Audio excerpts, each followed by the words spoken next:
તેમજ ST depot વિસ્તારના મુખ્ય રોડ પર છૂટક ધંધો રોજગાર કરતા ફેરિયાઓ દ્વારા ફાળવેલા જગ્યા કરતા વધુ જગ્યા રોકી રોડ રસ્તાને અડચણરૂપ દબાણ થતો હોવાની ફરિયાદો અવારનવાર ડભોઈ નગરપાલિકાને મળતા આજરોજ નગરપાલિકા દ્વારા દબાણની ડ્રાઈવ શરૂ કરવામાં આવી હતી।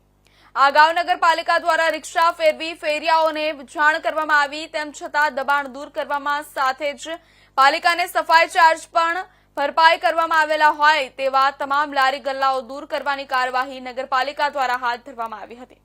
આગામી દિવસોમાં પણ આ ડ્રાઈવ સતત ચાલુ રહેશે, તેમજ મુખ્ય રોડ રસ્તાઓના દબાણો દૂર કર્યા બાદ નગરની અંદરના રહેણાંક વિસ્તારમાં કરવામાં આવેલા દબાણો પણ દૂર કરવાની કાર્યવાહી નગરપાલિકા દ્વારા હાથ ધરવામાં આવનાર છે, જેથી સત્વરે દબાણકર્તાઓ દ્વારા સ્વેચ્છિક પોતાના દબાણો દૂર કરવા ડભોઈ નગરપાલિકા દ્વારા નગરજનોને અપીલ કરવામાં આવી હતી। ડભોઈ નગરપાલિકા દ્વારા આજથી દબાણની અને સફાઈ ચાર્જ વસૂલાતની ડ્રાઈવ શરૂ કરવામાં આવી છે। છેલ્લા 1 મહિનાથી વારંવાર રિક્ષા ફેરવીને નગરના રોડ રસ્તાની જગ્યા ઉપર ધંધો કરતા ફેરિયાઓને જગ્યાની મર્યાદામાં રહીને ધંધો કરવા જણાવવામાં આવેલું, તેમ છતાંય ઘણા ફેરિયાઓ દ્વારા દબાણની પ્રવૃત્તિ શરૂ કરવામાં આવેલી।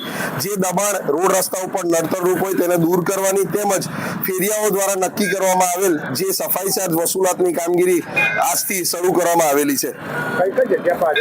ડભોઈ નગરના મુખ્ય મેઇન રસ્તા ઉપર આજે આ શરૂ કરીશું, ખાસ કરીને સિનોર ચોકડીથી ચાલુ કર્યું છે। હવે અમે લોકો ડેપો વિસ્તાર અને સરદાર બાગનો એરિયા કવર કરીશું।